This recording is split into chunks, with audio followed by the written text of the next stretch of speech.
За најголемата држава и најзначајна цивилизација на Стариот свет, империјата на Александар Македонски, речиси се е познато, но не најточно, затоа што одговорот на прашањето кои се на вистина македонците е замаглено уште од антички времиња.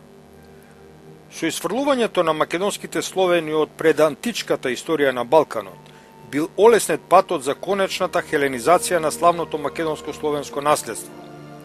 Славата на Македонската империја и незиното културно наследство, уште во античкото време, го присвоиле најпрво грците, а потоа и римјаните, кои покориле најголем незин дел. Затоа, тезата дека Македонската империја е грчка е демантирана од самите грчки извори, според кои е непобитно дека, пред создавањето на големата Македонска империја, што се простирала на 3 континенти, македонците не биле грци. Напротив, за да бидат тивко хеленизирани од грците, македонците требало да бидат нивен најголем непријател. Токму затоа, Грчкиот антимакедонски сојуз за војна против варваринот, Филип II Македонски, 383-336 година пред наша ера, го предводела Атина начело со Демостен со неговите филипики. Во битката кај Херонеа, македонците, начело со Филип II, ја победиле Хеленската лига и ги покориле грчките градови полиси, кои со векови воделе пелопонески тешки, безпоштедни борби за поморска трговска превласт во Медитеранот и во Црното море. Тогаш, варваринот Филип станал обединител на Грција и по прв пат во нивната историја тие ги прекинале меѓусебните борби и биле обединети. Предходно, старите грчки градови и држави се развиле на малку повисок степен благодарејќи токму на трговијата со Македонија и со богатите балкански варварски создавачи на автентично различна култура. Во трговско-културната комуникација со варварите, старите грци не го остварале само своето материјално богатство, туку и својот етнокултурен идентитет и престиж. Заднината на тие пристаништа градови останала меѓутоа и натаму домородно варварска, всушност прасловенска. При хеленизацијата на македонско-илирското наследство намерно се заборава, поточно се премолчува, дека македонската држава постоела на истата територија на Балканот под истото име и во историски познато време, далеку пред незиното излегување на историската сцена уште од 9 век пред нашата ера. Токму затоа, Салинас Прајс ја поврзува оваа македонско-илирска држава со Троја. Неговото тврдење е подкрепено со историски и археолошки факти, далеку пред преводот на Илијадата и Одисејата на грчки јазик и пред хеленизацијата на тројанското наследство. Во Македонија владеел типично словенски начин на живот, племенски, соборен поредок, со совет, сосем различен од робовладетелските демократии во старогрчките градови држави, за кои македонскиот поредок бил варварски. Старомакедонската држава со својата власт постепено се ширела во другите етнички сродни области на Балканот, од Долна Македонија под Солун до Горна Македонија, која на север се граничела со Трибалско-Дарданските, а на исток со Трачките области. Од 7 век пред нашата ера почнала да се развива трговијата со грчките градови полиси, првенствено со Атина, преку која се извезувале македонските производи, особено дрвото и племенитите метали, а се увезувала медитеранска стока што ја нуделе грчките трговци. Грчките полиси добро ги запознале преку трговијата на трешните прилики во балканските земји, пошто почнале преку своји платеници да се мешаат во внатрешните македонски и меѓуилирски пресметки, во што најуспешни биле Атина и Теба од 5 век пред нашата ера. Филип II Македонски одлично ја сватил историската лекција. Ако сака да биде слободен и независен, треба да покаже супериорност во секој поглед. На латински тоа се нарекува civis pacem para bellum. Затоа, тој ја реорганизирал војската и структурата на внатрешната управа, со што постигнал стабилност, како основен предуслов за остварување на визијата за големата македонска држава.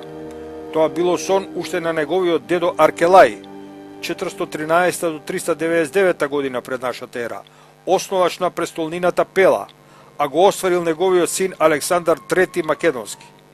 За оваа тема од посебен интерес е тројанската врска на првите македонски владетели, затоа што македонската држава представувала природен врвен дострел од претходниот развој на словенско-илирските култури на Балканот, чии народи учествувале во создавањето на големиот светски проект под Александар Македонски, кон чие име најчесто се врзува епитетот велики, како и македонски, но вообичаено се испушта од предвид дека бил трет владетел на повеќе вековната македонска лоза со исто име Александар III.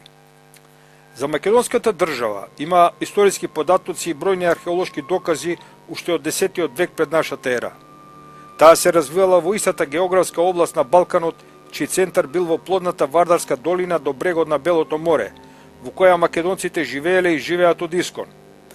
Незините кралеви од историски познати династии носеле исти словенски имиња пред и по хеленизацијата на Александровата империја. Со покрстувањето многу од тие древни машки, Филип, Александар и слични, и женски имиња, Александра, Клеопатра, Олимпија, Вереница, Ладица и слични, кои се со македонско-словенски корен, прифатени се како хеленски, а при тоа нивното словенско-македонско-паганско потекло намерно е заборавено. Наилустративен пример за тоа се имињата на 13 Клеопатри, подосна владетелки на македонските Птоломеи во Египет, по смртта на Александар Македонски. Тие вообичаено се сметаат за грчки, египетски, но никако за македонски принцези. Со словенски топоними бил прекриен целиот предантички Балкан и Македонија. Например, во 356 година пред нашата ера, Филип II ја преселил својата престолнина од градот Филипи во новоизградената која имала чисто словенски назив Извори. По имот македонски се сочувал и поднаследниците на Македонија, после распадот на Александровата империја, во чиј состав останали и грчките градови. За време на римската окупација, македонското име останало во називот на таа римска провинција, се сочувало и за време на повеќевековната Византија, потоа и за време на турската окупација на Балканот, се до денешни дни. Сепак, името и поимот Македонија упорно се одвојуваат од незиниот корен. Со германската теорија за словените, наследството на оваа цивилизација не било можно да се врзува за некои варвари кои наводно се појавиле на Балканот речиси 1000 години после Александар Македонски. Кога словенските народи се ослободувале од петвековното турско робство, веќе биле оптоварени со германската доселеничка теорија и немале право да претендираат на своето предантичко наследство.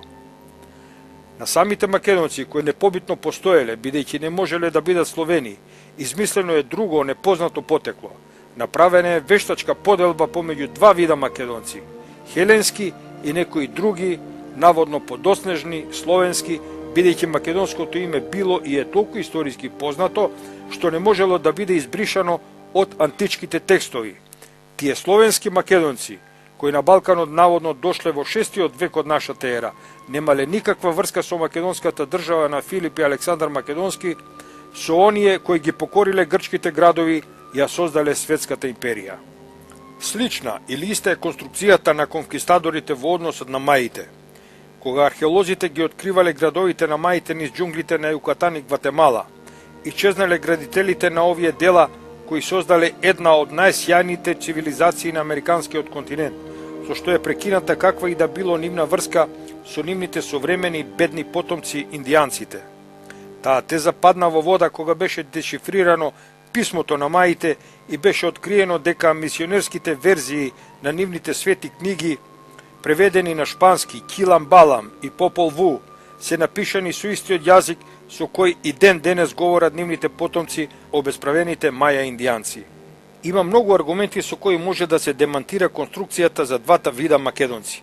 Наместо наследниците на старата Грција да ја исправат оваа историска неправда спрема македонците, денешните вистински потомци на македонците не можат и не смеат да го користат името на своите предци кои од искон живеат на истата територија.